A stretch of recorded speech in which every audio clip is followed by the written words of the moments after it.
Olá, caros amigos e amigas, seguidoras do programa Passa a Bola, o programa que aborda a temática desportiva durante a semana da Rádio Transforma. Aproveito para vos lembrar que podem se inscrever no canal YouTube e seguir-nos sempre nas redes sociais. A semana começou com as competições da Liga Europa. O Sporting jogou, ambos jogaram em casa, quer Sporting, quer Benfica, daí terem jogado em dias alternados, primeiro o Sporting, depois o Benfica. Ambos obtiveram empates, resultados que não auguram nada de auspicioso para a segunda mão.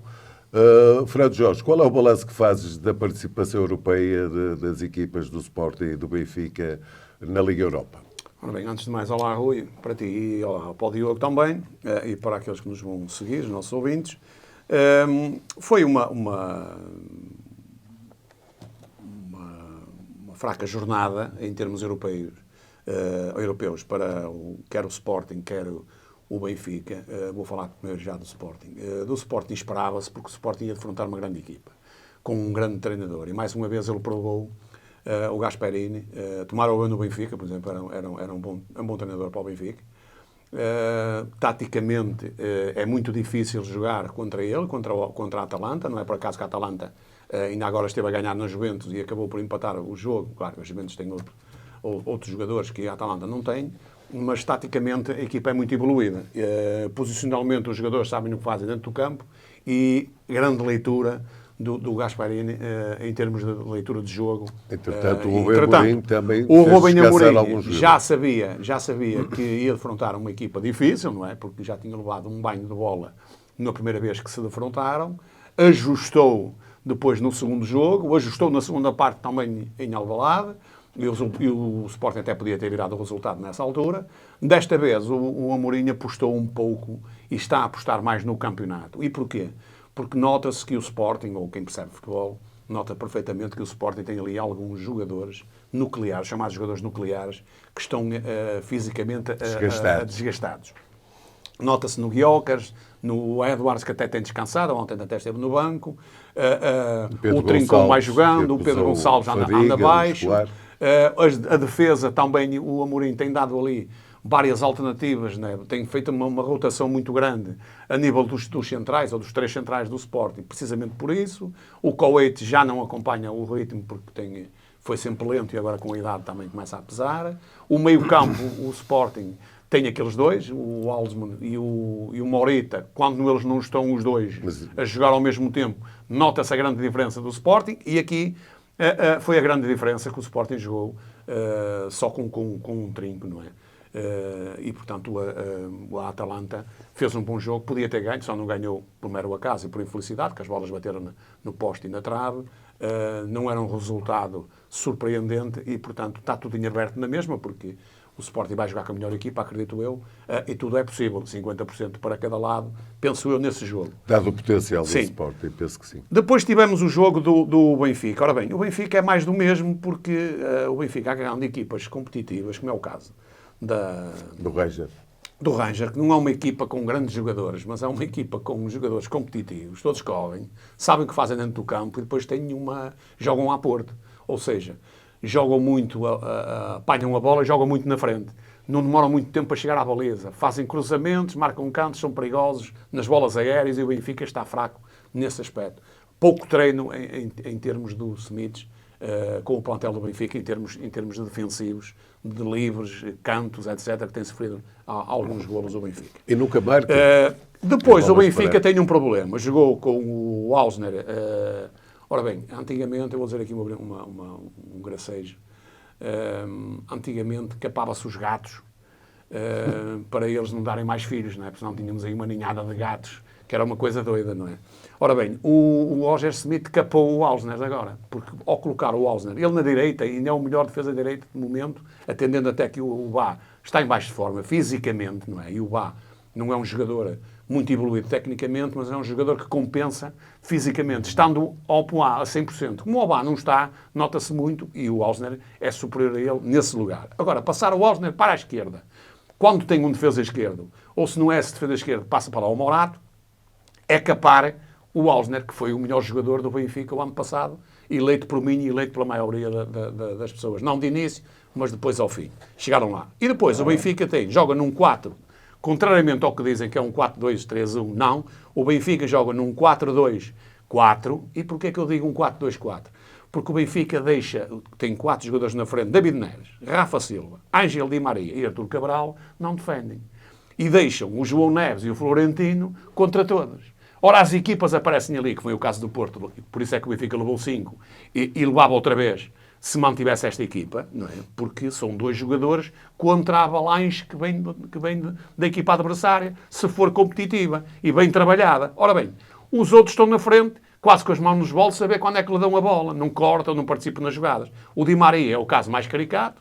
Para se jogar, o Benfica para jogar, eu entendo que o Di Maria, podem dizer assim, mas o Di Maria tem feito muitos golos, tem feito acima da média, é um jogador acima da média. É, sim senhor, nunca disse aqui o contrário, que o Di Maria é um jogador acima da média. Mas para jogar o Di Maria, tem que ser compensado pelos outros 3 jogadores em termos defensivos. E aí o Di Maria pode jogar. Agora não pode jogar ao Di Maria e mais 3 como ele, que não defendem. Ora bem, o Benfica fica ali limitado e com um espaço tremendo no meio-campo para as equipas vir ali, cavalgar e chegar ali e depois não há defesa nenhuma no mundo que consiga defender bem, no caso seja a defesa do Benfica, seja a defesa do Porto, seja a defesa do Sporting, até joga com 3, em que os adversários apareçam ali em velocidade, é difícil travá-los, a não ser com faltas, não é? Portanto, o Benfica tem um handicap muito grande, vê-se em todos os jogos, ainda ontem subiu no campeonato, já vamos falar nisso outra vez. E, portanto, a grande diferença foi esta, o Rangers fez 2 golos, podia ter feito mais golos até, ou o Benfica também nos podia ter feito, ou o Benfica acaba por ter sorte, porque marca 2 golos caídos do céu, aliás não marcou 2, o defesa do Rangers é que marcou na própria baliza, e um penalti, embora aos 17 minutos, ou aos 45 minutos, há um penalti escandaloso sobre o David Neres, em que é o defesa central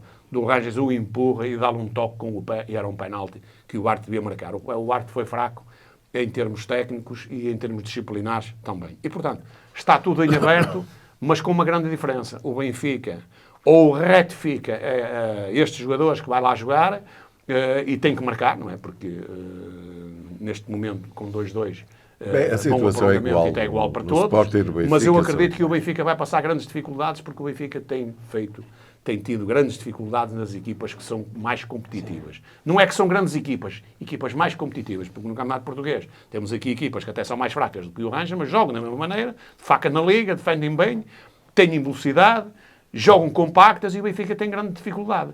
Equipas macias, como se viu com o Estoril, com o Portimonense e com outras equipas. Aí até podem jogar 11 lá para dentro e o Benfica acaba até por ganhar, atendendo à diferença de qualidade entre os jogadores do Benfica e as equipas adversárias. Portanto, é um jogo em aberto. Na Liga Europa, qual é o teu prognóstico para a semana, esta próxima semana, esta semana que acabamos de entrar, em relação ao Sporting e ao Benfica? Achas que as duas vão passar? Não vai passar nenhuma?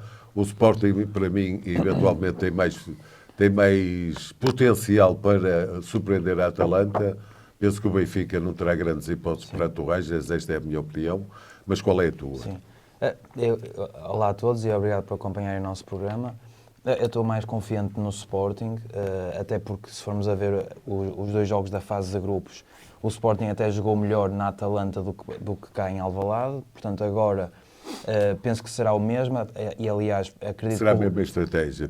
Acredito até que o Ruben Amorim não irá fazer as poupanças que fez no jogo cá em Alvalade, penso que irá apostar nos jogadores mais importantes no jogo na Atalanta, mas por outro lado também concordo com o que o Jorge disse, em que o Ruben Amorim cada vez dá mais prioridade ao campeonato, porque quer queiramos, quer não, o plantel do Sporting é um plantel curto, nota-se uma grande fadiga muscular de muitos jogadores e acredito que o primeiro objetivo do Sporting para esta época é sem dúvida o campeonato e portanto estar a perder jogadores importantes em jogos da Liga Europa e com isso prejudicar a campanha no nosso campeonato, penso que o Ruben Amorim pensa nessas questões e que irá fazer assim, tentar fazer alguma gestão. Agora, relativamente ao jogo do Sporting com a Atalanta e Benfica Rangers, eu enquanto adepto português, portanto, eu apoio as equipas portuguesas nas competições europeias, fiquei assim um bocadinho desiludido, desapontado, porque estava à espera de mais das duas equipas. Tudo bem que o Sporting, na minha opinião, tinha a tarefa mais difícil, porque a Atalanta é um adversário superior ao Glasgow Rangers, na minha opinião, e mesmo assim o Sporting estava a ganhar 1-0 e até podia ter marcado mais golos, aumentado a vantagem, mas infelizmente depois sofreu o empate. Não é um mau resultado, mas também não é o resultado ideal. O Benfica é que, na minha opinião, desiludiu mais porque tinha levado os 5-0 do Porto e pensava-se que o Benfica pudesse dar assim uma resposta, uma reação a esse resultado assim mais infeliz para o campeonato. Escandaloso para o campeonato. Histórico, não é? Histórico, exatamente.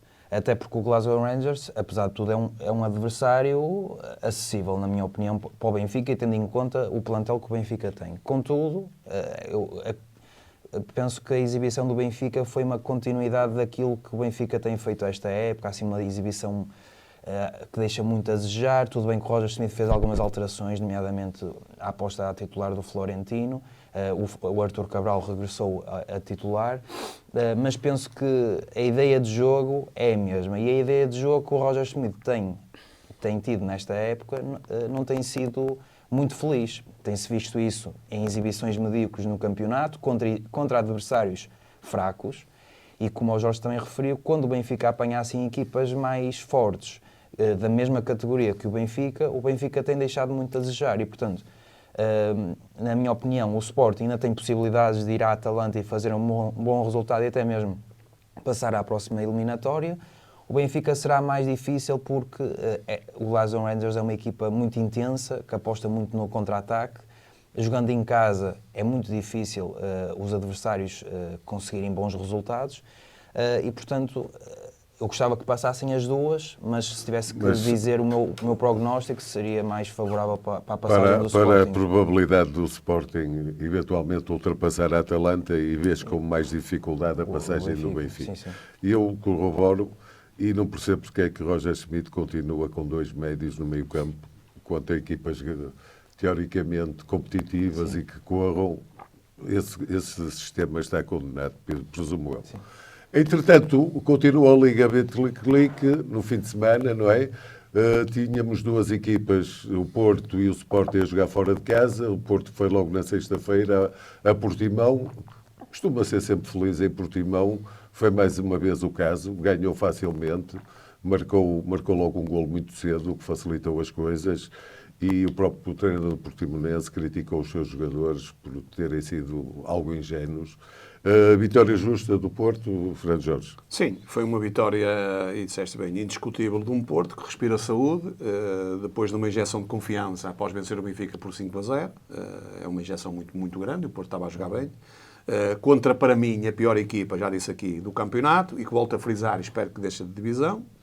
Uma vitória tão fácil que até o próprio treinador, o Paulo Sérgio, conforme já disseste, mas eu vou dizer o que é que ele disse, chamou a atenção dos seus jogadores, dizendo no fim do jogo: temos de ser mais adultos, isto não são os júniores, é futebol profissional.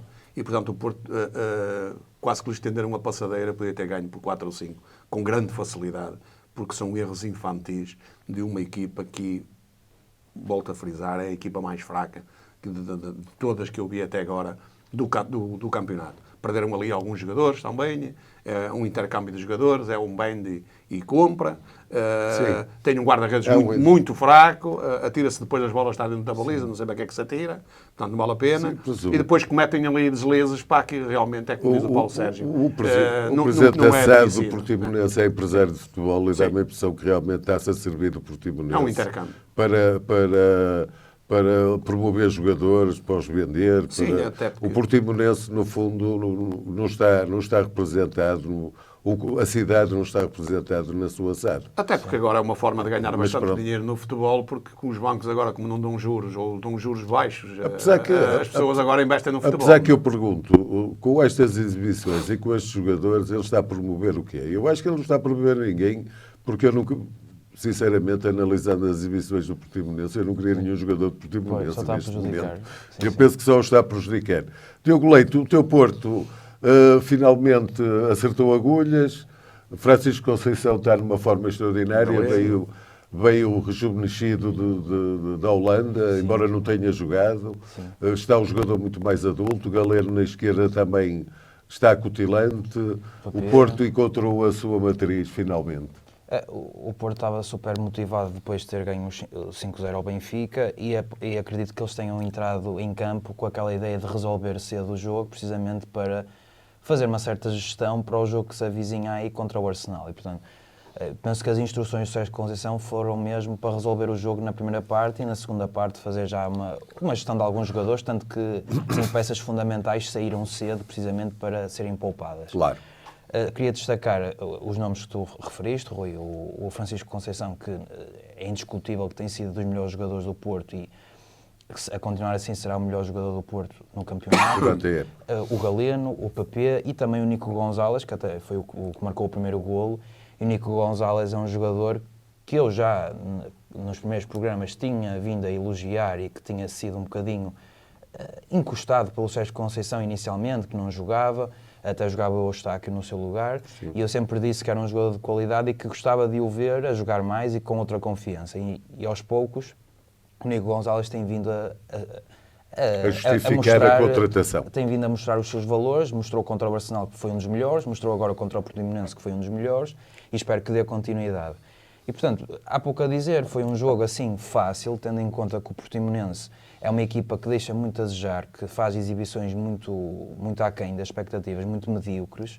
É uma equipa que, na minha opinião, tem desinvestido ao longo das últimas épocas, porque quando o Portimonense subiu de divisão inicialmente até com o Vítor Oliveira, pensou que era assim que se chamava. Sim, o Vítor Oliveira. O Portimonense até tinha um bom plantel, um plantel competitivo, tanto que principalmente o Porto e o Sporting foram buscar muitos jogadores ao Portimonense, mas nos últimos anos realmente tem desinvestido e os resultados estão aí, que o Portimonense não mete medo a ninguém, é um dos principais candidatos a descer a divisão. E, portanto, foi um jogo que o Porto basicamente cumpriu o cartaz.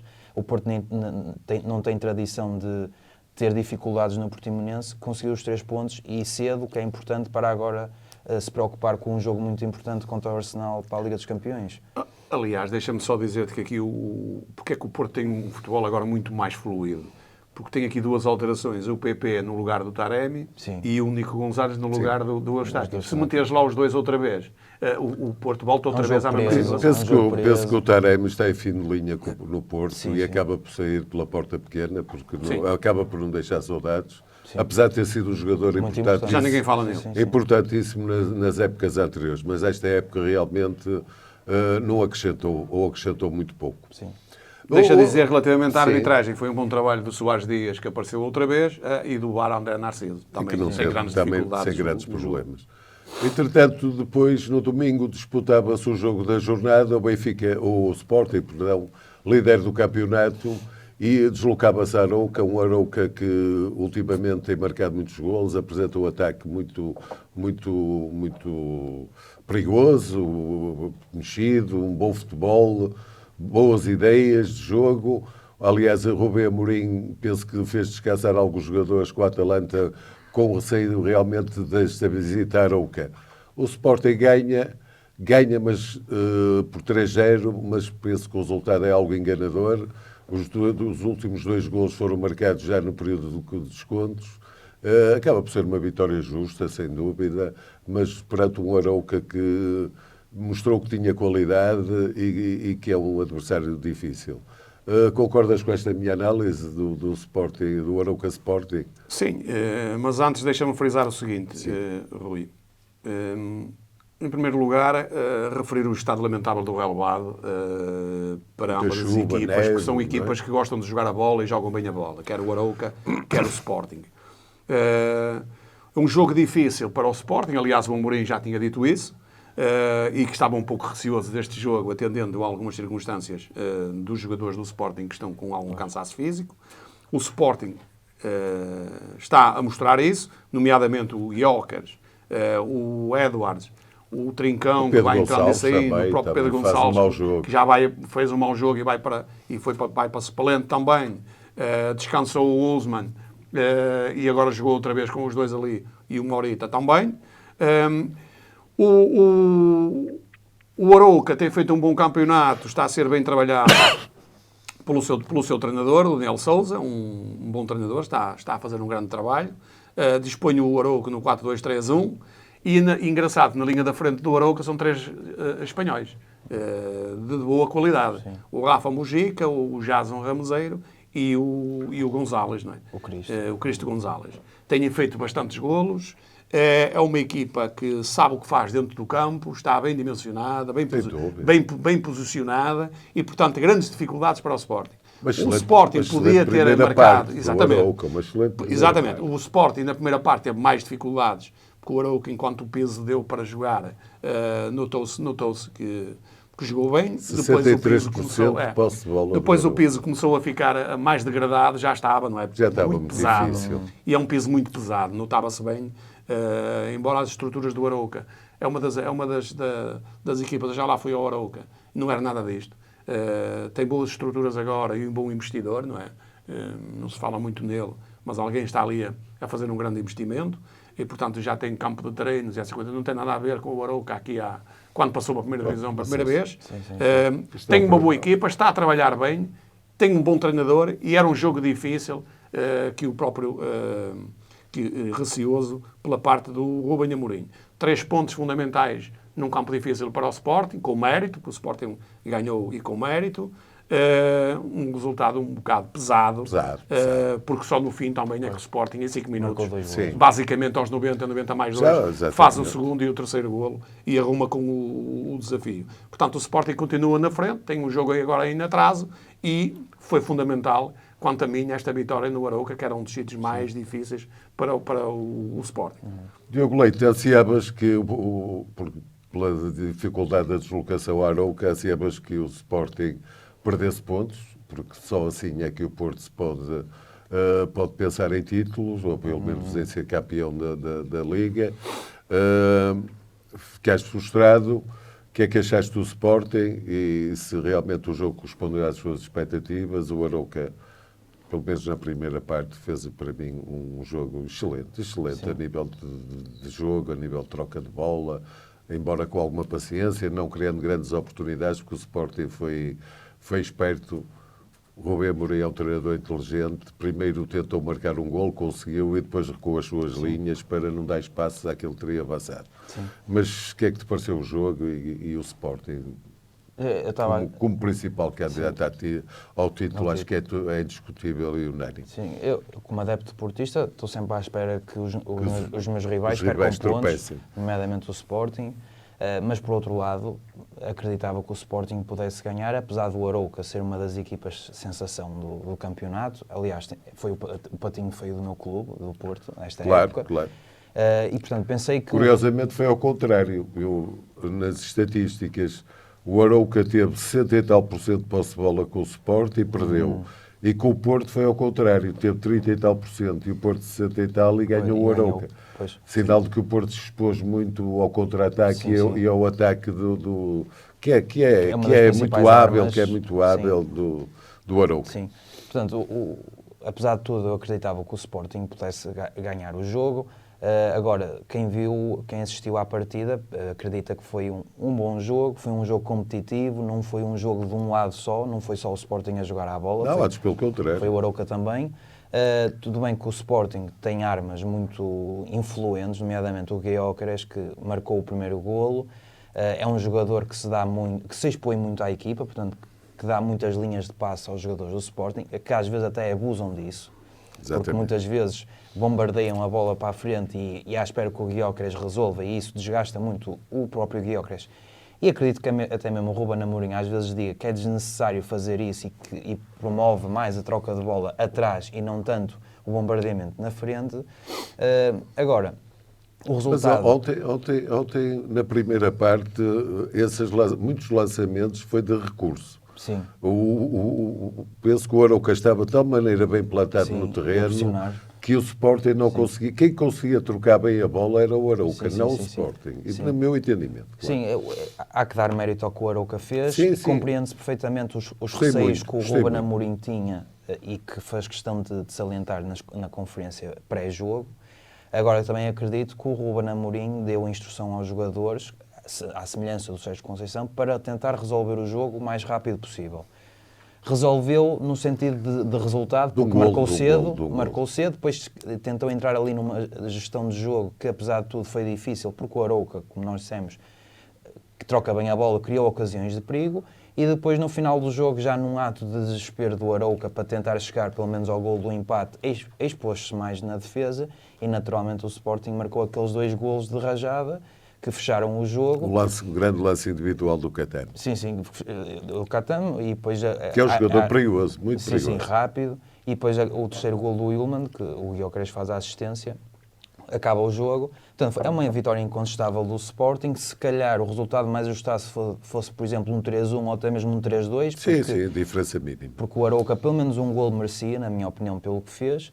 Agora é uma vitória incontestável e o Sporting continua lançado para o título. E depois o domingo terminou com um jogo no Estádio da Luz entre o Benfica e o Estoril e que dá aso à nossa frase da semana, que é o senhor Roger Schmidt foi ao casino do Estoril e esteve quase a perder os milhões. Fernando Jorge, o que é que significa esta frase? É uma frase que toda a gente entende. O que é que eu quis dizer com isso? Aproveitei, porque é o casino do Estoril e foi o Estoril também que foi à Luz jogar com o Benfica. E, portanto, mais uma vez, uma invenção do Roger Schmidt. E a pergunta é esta: como é possível a 9 jogos do fim do campeonato e ainda não ter uma equipa base? E não venha cá com desculpas esfarrapadas, que é para descansar os jogadores porque vai ter um jogo difícil contra o Rangers. Nada disso, porque se há treinadores com pouca rotatividade, o Sérgio Roger Schmidt é um deles. E este ano está a mostrar que está baralhado, completamente fora do contexto e alguma afronta aos adeptos do Benfica. Não é por acaso que se viu lá aqueles panos todos, não é? Da falange de apoio dos benfiquistas. Sim. Portanto, hoje resolveu, ontem, presentear os benfiquistas contra uma equipa dócil no Estádio da Luz com 5 alterações.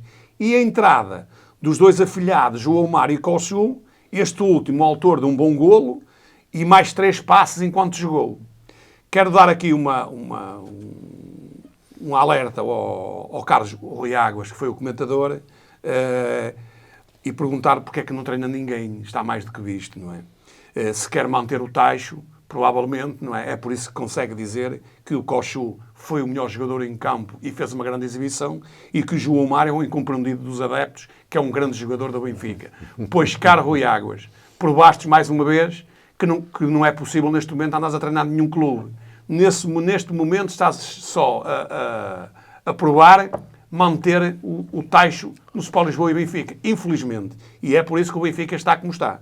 Bem, depois tivemos um Benfica com o João Mário que joga a passo e parado, na minha ótica. Toda a gente, 80% dos benfiquistas, do que percebem de futebol, acham que o João Mário está a mais. O João Mário nem suplente do Benfica devia ser, como friso já isto, né? O Kosu, para 25 milhões, nem suplente do Benfica devia ser. É muito pouco. Para 25 milhões, atenção. Claro, temos cá melhor, mais barato. Jogador mais caro. E, portanto, hoje o Benfica, mesmo a jogar pouco, com o futebol desligado, jogadores dentro do campo, que alguns batem até um contra o outro porque não sabem. É o caso do João Mário e do Florentino. Quem é que há de ir à bola? De constantes perdas de bola. E onde, de seguida, mais um frango do Trubinho aos 22 minutos, numa defesa para a frente, e Rodrigo Gomes só teve que empurrar a bola para dentro da baliza. Que uma fífia da defesa, incluindo o guarda-redes Filgueira, deu o segundo golo ao Marcos Leonardo. E o Benfica foi para o intervalo a ganhar 2-1, não é? Porque aos 15 minutos o Kosu tem um grande remate, sim, mas é um remate que sai na rifa, sem dúvida nenhuma. Tem que se lhe dar o valor, foi um grande remate, um bom golo. Mas passados 7 minutos o Estoril empatou e lançou a confusão outra vez. E o descrédito no Benfica. E na massa associativa.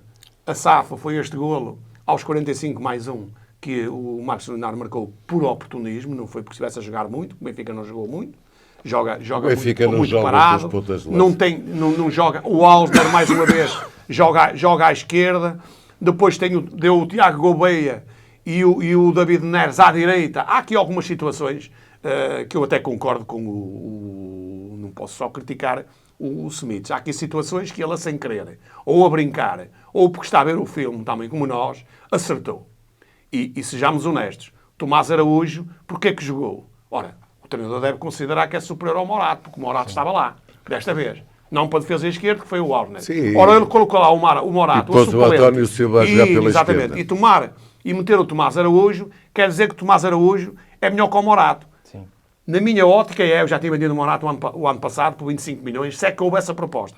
25 milhões por Morato sim. é um exagero, digo já. E os benfiquistas ponham o coração de lado, que o Morato não vale 25 milhões, nem 20, nem 15. Portanto, o Morato é um jogador banal, que nunca irá ser titular indiscutível no Sport Lisboa e Benfica. Apontem nisto que eu estou a dizer. O João Mário é outro. Depois tivemos um Cochou a jogar no lugar do Rafa. Aliás, o Benfica jogou sem Otamendi porque estava castigado, sem o Rafa, sem o Arthur Cabral e sem a vedeta do Di Maria. Ora bem, o Di Maria deve ser feita... O seu treinador deve fazer uma rotação com o Di Maria. O Di Maria é jogador para jogar 15, 20 minutos, 25 minutos. Vá lá, meia parte, em alguns jogos. Não pode andar a fazer jogos de 90 minutos. Neste último jogo contra o Rangers, o Di Maria perdeu 42 vezes a bola. Certo que fez o count, fez os cruzamentos. Mas isso não chega. Não chega. Falta muito mais ao Di Maria. E o Di Maria não pode, com 36 anos, independentemente de ser acima da média tecnicamente, sem dúvida nenhuma, não pode fazer estas coisas todas. E ontem deu para ver, fiquei um bocado satisfeito, em alguns jogadores destes serem metidos para o Roger Smith, com a seguinte noção, pelo menos para ver o que é que estes jogadores valem. Sim. Pelo menos deu para ver alguma coisa, porque jogaram mais minutos. O Marcos Leonardo jogou mais minutos, o Tiago Gouveia foi-lhe dado praticamente o desafio todo, o David Neres, não à esquerda, mas à direita, é onde ele deve jogar, no lugar, mas claro, não pode jogar, que está lá o Di Maria. Claro. Mas o seu treinador, no fim, depois desta vitória justa, diga-se de passagem, que o Benfica ganhou, foi uma vitória justa. O Trubin, na segunda parte, ressarceu-se do frango que deu na primeira e contribuiu para o empate.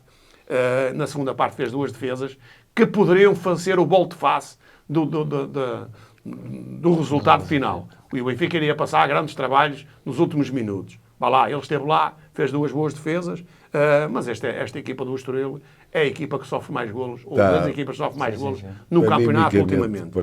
E o seu treinador, o Vasco Seabra, fiquei um pouco admirado, porque até vinha a jogar bem, ultimamente com medo das derrotas, ou por ter sofrido muitos golos, veio aqui à luz com 2 autocarros. Jogou com 5 defesas, 4 a seguir, mais uma linha de 4, e na frente o Cassiano a andar à esquerda e à direita e a mandar as bolas lá para a frente.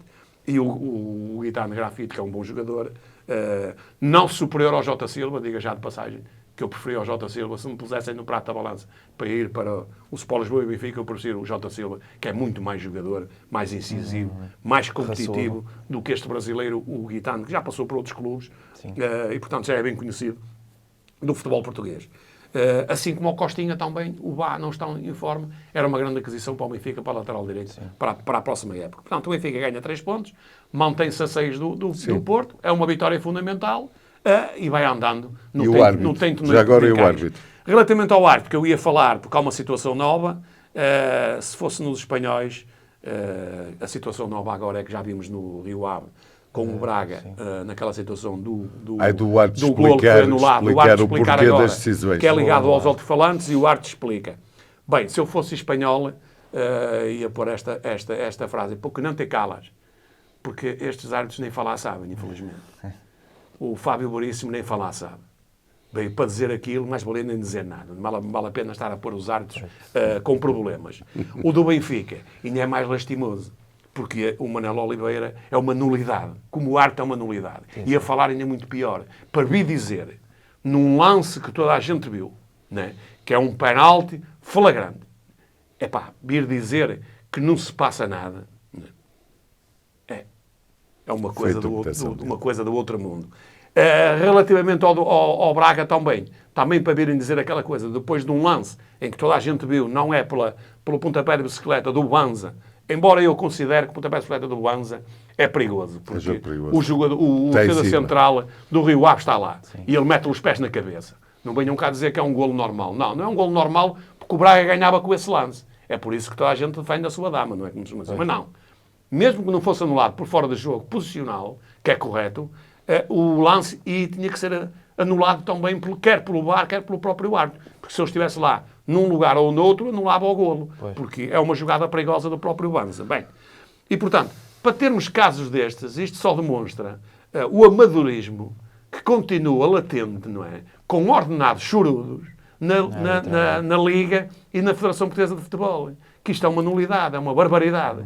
virem os árbitros agora falar para o estádio e dizer asneiras, não é? Portanto, nós vamos nos rir, é mais uns episódios, uma palhaçada para a gente se rir nos próximos episódios. Diogo Leite, muito rapidamente, o que é que tens a dizer sobre o Benfica Estoril? O Benfica, esse ganhou com alguma justiça, mais uma vez não fazendo nada de especial dentro do campo. Sim, a vitória do Benfica é incontestável, o Jorge já referiu quase tudo, eu só gostava de lançar aqui a seguinte ideia, que é, apesar das alterações que o Roger Smith fez no 11 titular, alterações quase que obrigatórias, tendo em conta as exibições miseráveis contra o Porto e até mesmo contra o Glasgow Rangers, eu não consigo compreender como continua a haver uma discrepância tão grande de exibicional da época passada para esta época, porque se formos a analisar esta época, o Benfica ainda não fez uma exibição que convencesse a 100% dos adeptos benfiquistas. Nem vai fazer. Nem vai fazer. Não. O Roger Smith, não sei se foi na conferência pré-jogo ou na conferência pós-jogo do Estoril, disse que o Benfica se está a ressentir muito por não ter um ponta de lança como o Gonçalo Ramos. Porque o Gonçalo Ramos pressionava muito, era um jogador que ajudava muito na defesa e que neste momento o Benfica não tem um ponta de lança com as mesmas características que o Gonçalo Ramos. Mas não podemos atribuir as culpas à saída do Gonçalo Ramos, do Grimaldo e de outros jogadores do Benfica para o decréscimo enorme que se está a ver da qualidade exibicional do Benfica esta época. Portanto, eu lanço aqui esta ideia, uma espécie de reflexão que os benfiquistas deviam fazer e até mesmo o Roger Smith devia fazer. Ou seja, não consigo compreender porque... Se me permites, eu posso responder uma coisa. Esse título, que foi título de capa do jornal, é mais uma aixa para aquilo que o Fernando Jorge, e eu também corroboro com ele, anda aqui a dizer que há um propósito do Roger Schmidt para se sentar à mesa das negociações e ir embora com alguns milhões. Não direi a totalidade dos milhões que têm a ver, mas no mínimo 50%. Porque isto é inadmissível para uma direção. Chegar ao fim de praticamente a época, está quase no fim, ou está na fase crucial, e vir criticar os avançados, quando os avançados são os menos culpados. Porquê? Porque não há jogo. Sim, não chega. E em relação às exibições é muito simples. O Benfica o ano passado jogava com 4-3-3, vá lá, em que o terceiro avançado se transformava no quarto médio, que era o Alcenas. Porquê? Porque conseguia fazer esse vai-bem de ser pressionar.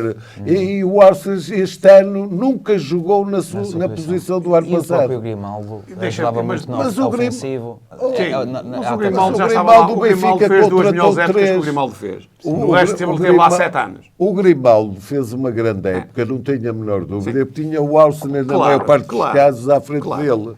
Mas pronto, mas o Benfica tinha uma ideia de jogo que ele não copiou para a presente época. Ele é o principal responsável. Porque eu acho que se deve copiar aquilo que está bem. Até mesmo responsável pelas contratações manter o que está bem e manter o que está bem e manter. Agora, deixa-me só dizer-te uma coisa. Era os adeptos do Benfica. Nós, a semana passada, o Rui disse isto, voltou a frisar a mesma coisa, eu só para frisar o mesmo. Aliás, ainda ontem foi mais uma afronta à direção do Benfica, aos adeptos do Benfica e a quem percebe de futebol. Porque quando tira o Alcenas e mete o Morato com o Carreras no banco e a seguir tira o Bá e mete o Carreras a defesa esquerdo e a defesa direito, é uma provocação total, quer aos jogadores que o Benfica investiu e à própria direção que foi buscar por iniciativa do seu treinador, que precisava de dois laterais, quer um direito, quer um esquerdo, e carrega o Carreras, que é defesa esquerdo. Repara bem, sai o Alsner, que estava a jogar a defesa esquerdo, tem o defesa esquerdo no banco, mete o Morato, a seguir o Bá manda-o sair, não foi por lesão, mandou-o sair e mete o Carreras a defesa direito. Nós estamos a brincar. Não é só isto é brincar com a direção. Isto é afrontar a direção. Não é só isso, mas não é só isso. Repara, isto até é perverso por uma razão. E ele sabe perfeitamente que a massa associativa já não pode com estas substituições aos 88 e 89 minutos que não fazem sentido nenhum. Claro. e ele voltou a Provoca. fazer isso. Provoca. Portanto, ele sabe que está a virar a massa associativa e o povo, Contra ele. a nação benfiquista, contra ele. Sim. Com estas substituições que ninguém entende. A 2 minutos do fim, quem é que vai... Nem ninguém tem vontade até de entrar. E é Mas uma para falta quê? de- ainda É uma fosse, falta de se respeito ainda aos fosse jogadores. vivo o É uma humilhação. Tomislav Ivic, que vocês conhecem, que foi um grande treinador Não, para mim, isso- ele já tinha dito que o Roger Smith do Benfica é finito. Ponto final para Quero também salientar que esta semana, no final da semana, na quinta ou na sexta-feira, não posso precisar, porque eu resumo que foi na sexta-feira, houve um comentador na CMTV que finalmente veio dizer aquilo que nós andamos, nomeadamente o Fernando Jorge, a dizer há imenso tempo, que Roger Schmidt está a fazer de propósito. E esse comentador chama-se Fernando Mendes, antigo jogador do Porto e do Sporting, que representa o Sporting do Benfica. e que eu tenho em alguma... representou o Benfica, mas é Sportingista assumido, e que eu tenho em alguma consideração, porque ele é um homem do futebol e não é, digamos, um homem, um comentador que vai para lá com a cartilha e só dizer bem do Sporting e dizer mal dos outros. Tem um discurso Penso sobre que ele tem, e ele pela primeira vez vi na televisão alguém reafirmar aquilo que nós já andamos a dizer, que é que ele está a fazer de propósito, que não pode ser tão mau como está a fazer. Nitidamente veio dizer que eu passo a Bom, bola. entretanto, a Liga, eu posso resumidamente falar nos resultados, não houve assim grandes surpresas. O Amadora ganhou 3-1 ao Casa Pia, o Vizela conseguiu reverter um resultado que era altamente negativo para ele, estava a perder com o Farense ao intervalo, na segunda parte faz 2 golos e ganha 2-1. O Rio Ave faz um empate com o Sporting Braga, acho que não é surpresa nenhuma, porque o Rio Ave é uma equipa muito bem estruturada e acho que o resultado está certo. O Vitória, com muita dificuldade, ganhou o Famalicão. O Famalicão, no último lance do jogo, tem uma cabeçada excepcional de Cádiz, outro jogador que passou pelo Benfica e não foi aproveitado. Não sei se não será melhor que as pontas de lança. Mandou a bola ao Contexto é, poste. certeza. Entretanto, ficámos pendentes do Gil Vicente, do Esportivo de Chaves, que é jogado hoje, e acabámos com a análise a um jogo paupérrimo, um jogo que não merecia a assistência que teve, mas que teve um grande golo, valeu por isso. E o Boa Vista acaba por ganhar e talvez com esta vitória consiga manter-se na Primeira Liga sobre o favorito moreirense, que teve muita posse de bola, mas foi inócuo. Fernando Jorge, Boa Vista, o teu Boa Vista está cada vez pior, mas vai-se aguentando. Sim. O Boa Vista, em termos de resultados, este resultado Está-se que fez contra o aguentar. Moreirense está como o Benfica. Empatou. Ora bem. Empatou a semana passada. Para quem costumava ver aquelas telenovelas, não sei se chegou a ver uma telenovela que se passou na televisão, eu vi, que metia muito futebol porque era sobre a vida de um treinador.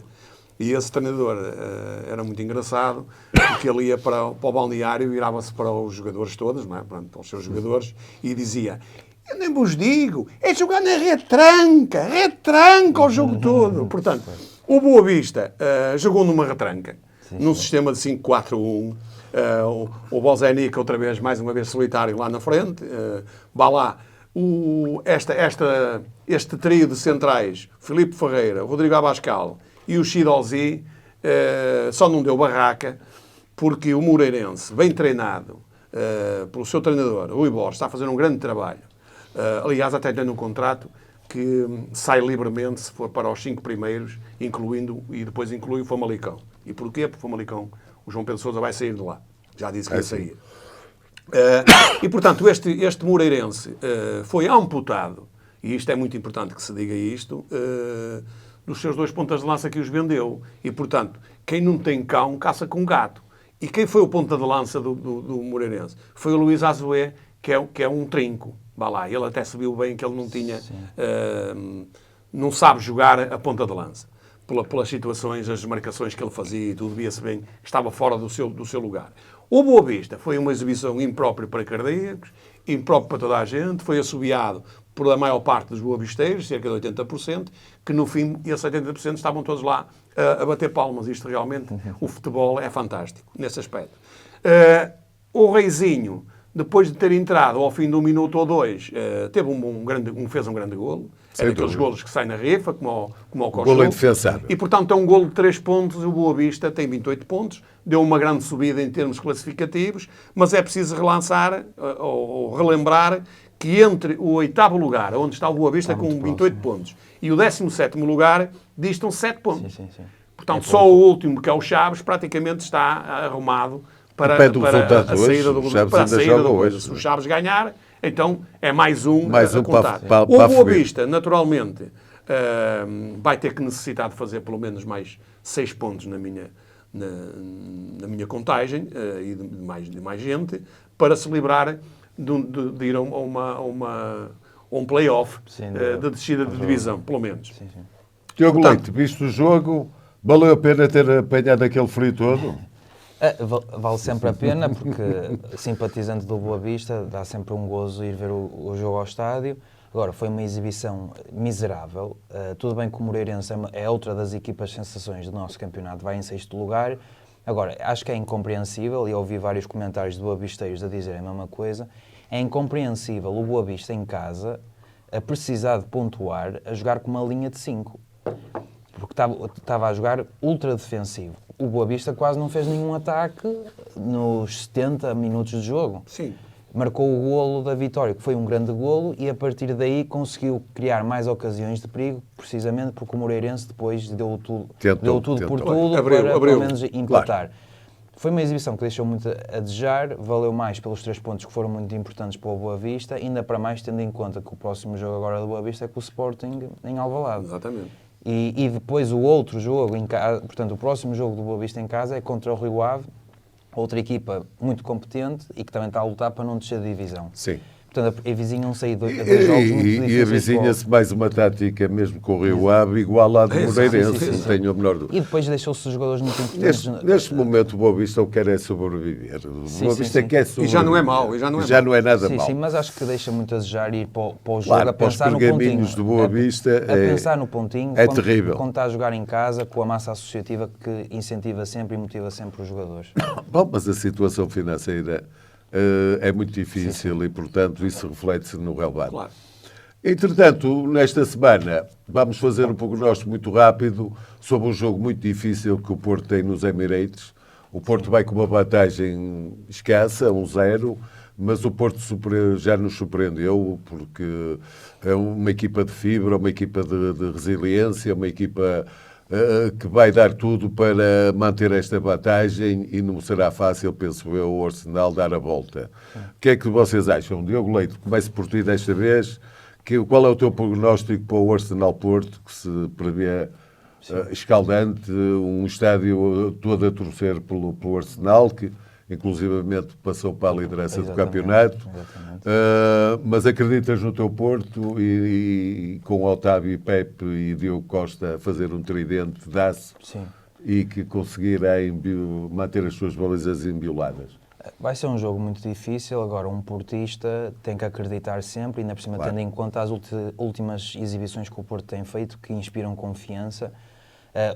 O Porto até pode perder Achas o que jogo. o Sérgio Conceição eventualmente vai manter a equipa ou vai inovar e pôr mais um médio eventualmente para suster a presumível avalanche ofensiva do Arsenal? Penso que a fazer assim alguma alteração poderá introduzir o Grunhic, por exemplo, que é um médio assim defensivo e que já disse que para mim é dos melhores médios defensivos do nosso campeonato.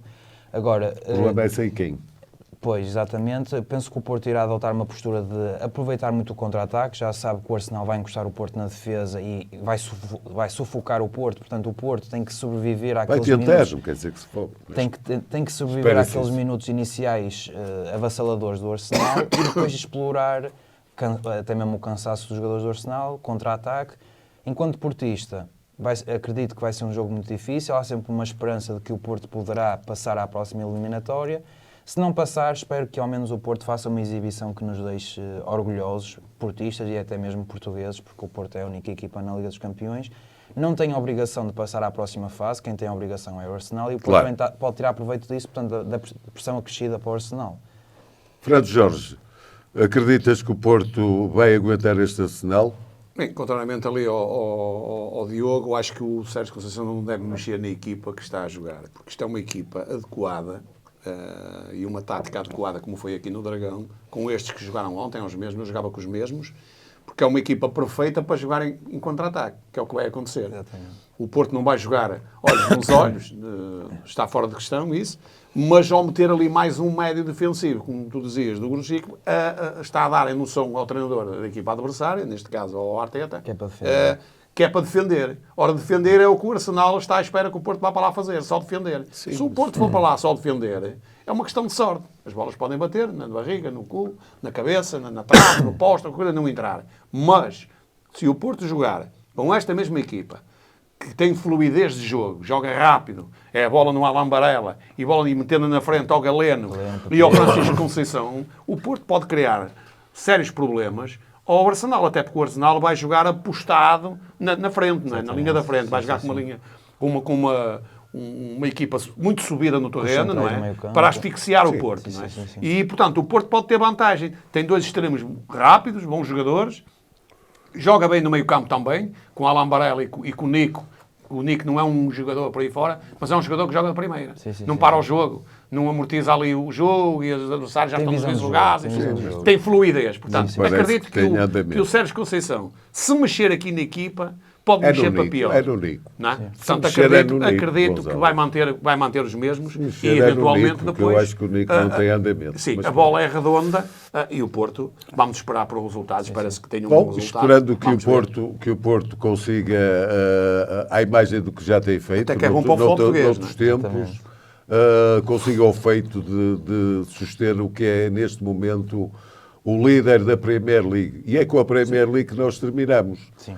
E desde já dizendo que o Arsenal, após uma vitória muito difícil perante o Brentford, esteve empatado até 5 minutos do fim, embora o Arsenal pressionou, isto foi tanto malhou em ferro frio que acabou por alcançar o seu objetivo, e depois, mercê de um empate, de um jogo realmente intenso, um jogo de Premier League, um jogo que dá gosto de ver, porque a bola não para, os árbitros não interrompem, é grande coisa, embora me pareça que há lá lances complicados em que há pelo menos um lance em que eu marcaria grande penalidade, mas a Inglaterra não valoriza muito esses contactos. O Liverpool empata com o Manchester City num jogo que podia cair para os dois lados. E, neste momento, a Liga Inglesa está mais equilibrada do que nunca. Exatamente. Pelo menos há 3 candidatos para apenas um só lugar. Exatamente. Podemos começar precisamente pelo Arsenal, o que estavas a referir, que o Arsenal ganhou 2-1 ao Brentford, que é aquela equipa que o Arsenal fica sempre traumatizado, porque tem sempre muitas dificuldades contra o Brentford, mesmo em casa. Houve um no erro Emirates. tremendo do Do guarda-redes. Ramsdale, sim, exatamente. E, portanto, o Arsenal notou-se que entrou pressionante, com aquela ideia de resolver rápido para depois pensar no jogo com o Porto, chegou ao golo naturalmente, mas depois o Ramsdale já a acabar a primeira parte tem aquele erro que é inadmissível, que podia ter comprometido a equipa, porque o Arsenal teve muitas dificuldades para Mas chegar ao esteve segundo. muito nervoso ao na segundo- segunda parte. Exatamente. Muito frenético, mas com pouca lucidez. Sim. Teve muitas dificuldades para chegar ao segundo golo e, portanto, o Arsenal poderia ter aqui perdido pontos, tendo em conta que havia um jogo muito importante no campeonato, portanto, o Liverpool-Manchester City, e tendo em conta que vai ter um jogo muito importante para a Liga dos Campeões e que este possível empate que podia ter tido contra o Brentford podia, de certa forma, desmotivar ou até mesmo desconcentrar alguns jogadores portanto, precisamente para o jogo para a Liga dos Campeões. Trazias dos E nervosismo. nervosismo. Passando para o Manchester United e Everton, que também foi no sábado, portanto o Arsenal jogou no sábado, o Manchester United também jogou no sábado contra o Everton. O Manchester United ganhou 2-0 com 2 golos de grande penalidade, um deles marcados pelo Bruno Fernandes. Agora, quem viu o E jogo... o segundo mostrou uma vez mais que o Bruno Fernandes é um jogador diferenciado, quer como jogador, quer como pessoa, quer como capitão. Exatamente. Porque prescindiu, Exatamente. marcou o penalti. E marcou bem ofereceu ao e Rashford, sim. permitiu que o Rashford, para lhe dar moral, Exatamente. marcasse também o penalti, que marcou a imagem de Bruno Fernandes, sim, fazendo sim, uma sim. cópia daquela paradinha que o Sim, sim, Bruno sim. Fernandes fazia. Agora, quem viu o jogo pensa que foi uma vitória... Foi um jogo fraco. Pensa que foi uma vitória fácil do Manchester United, mas o Everton teve lá mais que ocasiões Sim, para sim, marcar sim. pelo menos um O gol. United não Só tem, que não o tem. Everton peca muito por ineficácia. Tem jogadores que deixam muito a desejar ofensivamente, até mesmo o Beto, que é um jogador que eu aprecio, que fez uma grande campanha na Udinese e estava a ter um bom início no Everton, mas não se está a conseguir adaptar muito bem ao futebol inglês e não está a contribuir muito para a equipa. Portanto, o Everton, que é aqui uma equipa que luta para não descer divisão, perdeu mais 3 pontos que o United. E, portanto, ontem, no domingo, tivemos então Foi o o jogo jogo da cartaz, jornada. o jogo cartaz que foi o Liverpool com o Manchester O City. Liverpool muito desfalcado, O Liverpool muito desfalcado. Tenho pena mas que o com uma Liverpool... raça fantástica. Tenho pena que o Liverpool não tenha conseguido jogar este jogo com a máxima força, porque se formos a ver, o City jogou com o plantel todo disponível, praticamente. Sim. E o Liverpool notava-se que tinha muitos Embora jogadores com uma lesionados. surpresa, Rubem Dias no banco. Rubem não sei Dias bem no porquê, banco, sim. mas já está, se calhar, ultrapassado na hierarquia dos centrais. Penso que não. O Guardiola gosta para muito descansar. de mexer na defesa. uma Agora, se formos a rotatividade. ver o Liverpool, Trent Alexander-Arnold, o Alisson, o próprio Vini Salah, que não jogou a titular, aquele médio. É uma rotatividade Curtis, nova. o que é Curtis muito bom. Jones, o Diogo Jota, Tantos de fora. O Robertson, penso que ainda não está no melhor da sua forma por estar a suplente, o próprio que é um grande defesa esquerda. O próprio Yabusele, o búlgaro, penso que é búlgaro, que também veio há pouco tempo de lesão e ainda não estará a 100%. Sim, Portanto, sim. tenho pena que o Liverpool não tenha conseguido fazer este jogo com a máxima força e se calhar foi por isso que também não conseguiu ganhar o jogo. O City chegou primeiro ao Teve golo. oportunidades. O Luís Dias ontem não sim. esteve muito feliz. Teve com um empenhamento tremendo, apesar de ser colombiano. Sim. É isto que eu não percebo. Nós vamos buscar jogadores de muitas origens e depois dizemos, bem, os sul-americanos não são muito afoitos na raça, gostam mais de privilegiar a bola. O Luís Não Dias concordo. ontem deu um exemplo de inconformismo, Sim. foi um jogador Passou- tremendo, Exato. de luta, Sempre de a correr. garra, Sim. de empenho Sim. e teve azar. Sim. Não estava feliz na finalização, senão o Liverpool tinha ganho o jogo. Sim. Eu vi esse jogo, Sim. portanto, posso falar. O City marcou primeiro num lance infeliz, porque foi ali uma desconcentração defensiva do Liverpool, portanto aquele gol de canto que ninguém está a tapar o primeiro poste e depois o John Stones tira proveito disso e encosta. Sim. Mas depois, na segunda parte, o Liverpool chega logo ao gol do empate, logo no início da segunda parte de penalti, um penalti indiscutível, não é? Sim. A incompetência O Ederson está mal, não tem que sair. Mas a incompetência do Ake, que é o defesa central do City, que faz o atraso. O atraso. E o Ederson negligente. também não tem que sair. Exatamente. Um guarda-redes, quando sai, é para resolver, senão fica na sim, baliza. sim. Tem que sair pela certa. Mas a partir daí, desde o gol do empate, que foi praticamente só o Liverpool, Certamente. foi um Liverpool avassalador, teve lá mais que ocasiões para marcar o gol da vitória, nomeadamente uma O do Salah Luís também Dias. não feliz. Nomeadamente o Luís Dias, que o Luís Salah Dias- faz um passe em desmarcação para o Luís Dias e que o Luís E Dias ele fica chuta sozinho. muito mal. E portanto, acho que quem beneficiou mais O próprio deste Darwin empate... Nunes tem um desvio mesmo. Sim, O guarda-redes sai bem, exatamente, cobre bem. Quem beneficiou mais deste empate foi o City. Das duas equipas, do Liverpool e City, foi o City, porque o Liverpool foi quem criou mais ocasiões e quem merecia mais ter ganho o jogo. Sim, mas quem no cômputo beneficiou, no geral, fundo, foi o Arsenal. No cômputo geral foi o Ganhou Arsenal, pontos aos dois. porque o Arsenal agora está em primeiro devido à diferença de golos, Golos. porque o Arsenal tem mais golos marcados ainda. E atenção que é uma diferença ainda significativa.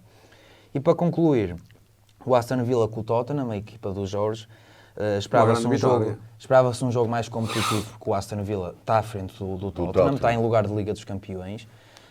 Agora, E ganhou o Tottenham ganhou bem, já estava a ganhar 2-0 quando foi expulso o John McGinn, o jogador, o capitão do Aston Villa. Portanto, não se pode aqui atribuir a culpa à derrota do Aston Villa uma à expulsão, porque já estava a perder 2-0.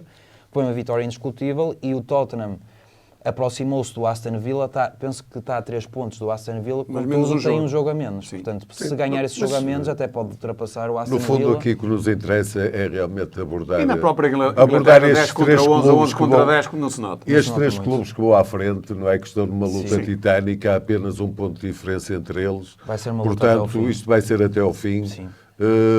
Esperemos que na Liga Portuguesa também aconteça o mesmo. Exatamente. E esperando que os clubes portugueses na Europa sejam felizes, despedimos-nos e desejamos que tenham uma semana muito feliz, com tudo bom. Nosso obrigado e uma boa Conceição, semana para boa todos. semana para todos.